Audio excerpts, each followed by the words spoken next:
दोस्तों, मूवी की शुरुआत होती है और हम एक लड़की को देखते हैं जो कि समुद्र के बाहर एक आइलैंड के किनारे पर आ गई थी। इस लड़की का नाम जैन है और इसके साथ इसका दोस्त ब्रैड भी यहाँ बहकर आ गया था। वो उसके पास जाकर चेक करती है तो वो देखती है कि वो बहुत बुरी तरीके से चोटिल है और कुछ ही देर के बाद वो मर जाता है।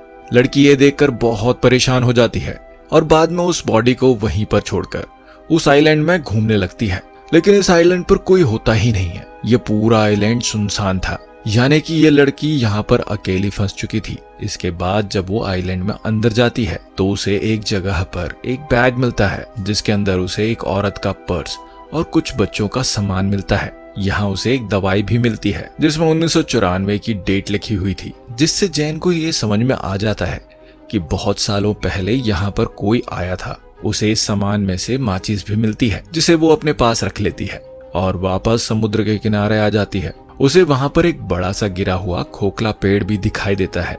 ये देखकर जैन को आइडिया आता है कि रात में वो अपनी सेफ्टी के लिए इसे सोने के लिए इस्तेमाल कर सकती है। खैर, अब लड़की यहाँ पर अपनी पहली रात गुजारती है और सुबह होने पर उठकर वो देखती है कि समुद्र के किनारे कई सारी मछलियां बहकर आ गई थी। उसमें एक छोटी शार्क भी थी जिसका आधा शरीर खाया हुआ था। वो यहाँ से अपने खाने के लिए कुछ मछलियां रख लेती है। तभी जैन की नजर एक जगह पर जाती है जहाँ पर 3 लोगों की कब्र थी। ये देखकर जैन अपने दोस्त के लिए कब्र खोद देती है और उसमें अपने दोस्त की बॉडी को दफन कर देती है। अगले दिन जब जैन आइलैंड का चक्कर लगा रही होती है तो वो देखती है कि किसी ने उसके दोस्त की बॉडी को निकालकर आधा खा लिया है।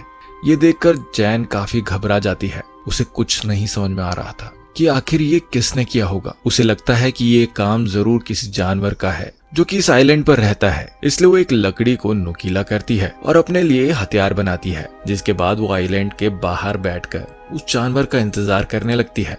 अब रात हो जाती है और जैन को नींद आने लगती है, लेकिन वो जानवर अभी तक यहाँ नहीं आया था। अगले दिन जैन की आंखें खुलती हैं और वो समुद्र में एक सूटकेस देखती है।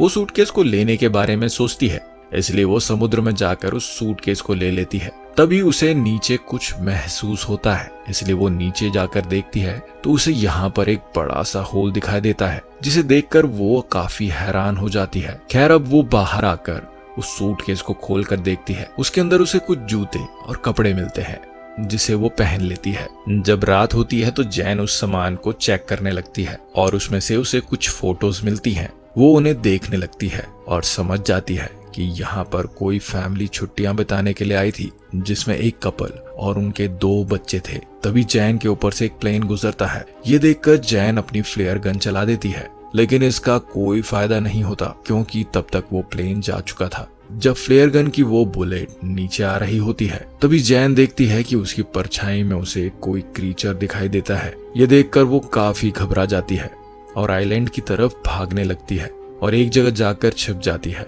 वो क्रीचर यहाँ आकर जैन को ढूंढने लगता है। इससे जैन और भी ज्यादा डर जाती है और आज की रात इसी तरह से बीत जाती है। अब अगली सुबह जैन फिर से उन्हीं फोटोज को देख रही होती है और वो एक फोटो में 2 चमकती हुई आंखों को नोटिस करती है, जिससे वो समझ जाती है कि ये वही क्रीचर है जिसे उसने कल रात को देखा था और शायद इसी ने इस फैमिली को भी मारा होगा। ये देखकर जैन और भी ज्यादा डर जाती है और अब वो किसी भी तरह इस आइलैंड से निकलना चाहती थी। अब इसके बाद वो सूटकेस को खोलती है और उसमें अपनी लाइफ जैकेट डालती है ताकि उसके सहारे वो तैर कर यहाँ से दूर चली जाए। इसके बाद वो उस सूटकेस में बैठकर यहाँ से निकलने की कोशिश करती है, लेकिन वो सूटकेस पलट जाता है। अब जैन का ये प्लान फेल हो चुका था, इसलिए वो वापस आइलैंड पर आ जाती है और अब उसे क्रीचर से बचने के लिए कोई सुरक्षित जगह चाहिए थी। उसे वो बड़ा सा खोखला पेड़ फिर से दिखाई देता है और वो रात उसी के अंदर सोने का डिसाइड करती है। और अब जब रात हो जाती है तो वो क्रीचर फिर से यहाँ आता है और उसे ये भी पता चल जाता है कि जैन इस पेड़ के अंदर छुपी हुई है। इसलिए वो क्रीचर उस पेड़ को तोड़ने की कोशिश करता है, लेकिन वो ऐसा नहीं कर पाता और थक हार कर वापस चला जाता है। अगली सुबह जैन पेड़ से बाहर निकलती है और देखती है कि उस क्रीचर ने कल रात इस पेड़ पर कई वार किए थे, जिससे वो काफी डैमेज हो गया था। इसके बाद वो उससे बचने के लिए एक नया प्लान बनाती है। वो समुद्र से कुछ बड़ी मछलियां पकड़ती है और उन्हें एक पेड़ पर टांग देती है। उसका प्लान था कि जब रात में वो क्रीचर आएगा तो इन मछलियों को खाकर वापस चला जाएगा और इससे उसकी जान भी बच जाएगी। अब जैन अगली सुबह उठकर देखती है कि उसका ये प्लान काम कर गया था। उस क्रीचर ने यहाँ आकर उन मछलियों को खा लिया था, जिससे जैन की जान बच गई थी। तभी जैन की नजर समुद्र के किनारे पर जाती है, जहाँ पर किसी की बॉडी बहकर आ गई थी।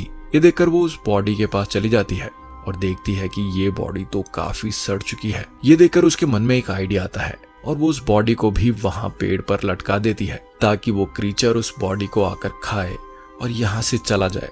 अब जैन के लिए यहाँ जिंदा रहना काफी मुश्किल हो गया था। आज रात के लिए उसने यहाँ पर एक गड्ढा बनाया था, जिसमें जाकर वो छुप जाती है और उस क्रीचर का आने का इंतजार करती है। रात होने पर वो क्रीचर यहाँ आता है और जैन पहली बार उस क्रीचर को सामने से देखती है। वो क्रीचर को देखकर काफी ज्यादा डर जाती है, क्योंकि वो देखने में बहुत ही ज्यादा भयानक था। अब वो यहाँ आकर उस बॉडी को खा जाता है। तभी जैन को अपने पास से कुछ आवाजें आती हैं, तो उसे वहां उस क्रीचर के पैर दिखाई देते हैं। ये देखकर वो और भी ज्यादा घबरा जाती है, लेकिन किसी तरीके से खुद को कंट्रोल करती है। अब अगले दिन जब जैन अपने लिए सुरक्षित जगह खोजती है, क्योंकि जैन ने अब उस क्रीचर की हाइट देख ली थी, तो उससे बचने के लिए पेड़ के ऊपर झूला तैयार करती है, ताकि वो क्रीचर उस तक ना पहुंच सके। इसके बाद वो उस झूले में जाकर बैठ जाती है। अब जब रात होती है तो वो क्रीचर फिर से यहाँ आता है और उसे यहाँ जैन के होने का एहसास भी होता है। इसलिए वो उस पेड़ को जोर जोर से हिलाने लगता है, जिससे झूला टूट जाता है और जैन नीचे गिर जाती है।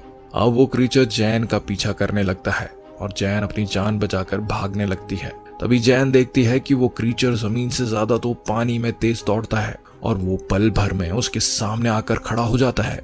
लेकिन जैन अपने उस नुकीली लकड़ी के औजार को उस क्रीचर के पेट में घुसा देती है। वो क्रीचर जैन को उठाकर पानी में फेंक देता है और जैन खुद को किसी तरीके से संभालती है। जैन देखती है कि वो क्रीचर यहाँ से जा चुका है और अब वो पानी से बाहर आ जाती है और वो वहीं एक पेड़ पर जाकर छिप जाती है। अगली सुबह जब जैन उठती है तो वो देखती है कि उसका पैर काफी जख्मी हो चुका था, इसलिए वो खुद को साफ करने के लिए समुद्र में जाती है। जब वो यहाँ नहा रही थी तभी उसकी नजर दूर एक राफ्ट पर जाती है, जिसमें उसके दो दोस्त थे, जो कि किसी तरीके से सरवाइव करके यहाँ आ गए थे। उनका नाम लूकस और मिया था। इन्हें देखकर जैन काफी खुश होती है। अब ये जैन के पास आकर बैठ जाते हैं और जैन उन्हें खाने के लिए कुछ मछलियां देती है। वो इन्हें अब उस क्रीचर के बारे में बताती है। वो कहती है कि हमें यहाँ से जल्दी निकलना होगा, क्योंकि यहाँ मैं पिछले 7 दिनों से फंसी हुई हूँ। लेकिन लूकस और मिया उसकी बातों पर बिल्कुल भी विश्वास नहीं करते। उन्हें लगता है कि जैन झूठ बोल रही है। वो कहते हैं कि हम पिछले 5 दिनों से समुद्र में भटक रहे थे और अब जाकर हमें ये आइलैंड मिला है। ये दोनों यहाँ से जाना ही नहीं चाहते थे। अब जैन उन्हें वो फोटोज भी दिखाती है, जिनमें वो क्रीचर साफ साफ दिखाई दे रहा था, लेकिन फिर भी वो दोनों यहाँ से नहीं जाना चाह रहे थे।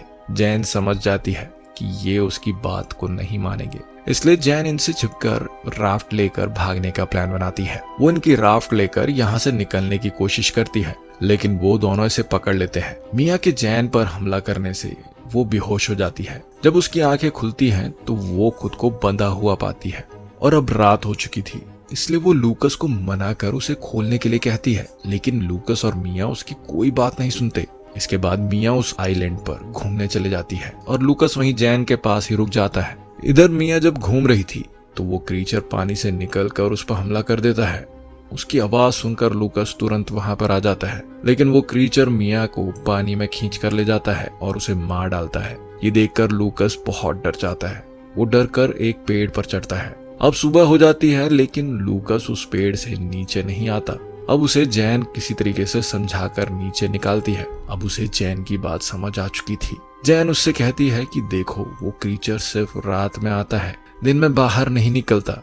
ये बात सुनकर लूकस पेड़ से नीचे आ जाता है। अब जैन लूकस से कहती है कि हमें जल्द से जल्द इस आइलैंड से बाहर निकलना होगा।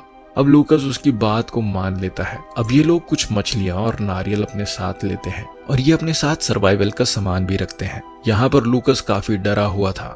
जैन उसे समझाती है कि वो क्रीचर सिर्फ रात में हमला करता है और जब तक रात होगी हम इस आइलैंड से काफी दूर जा चुके होंगे।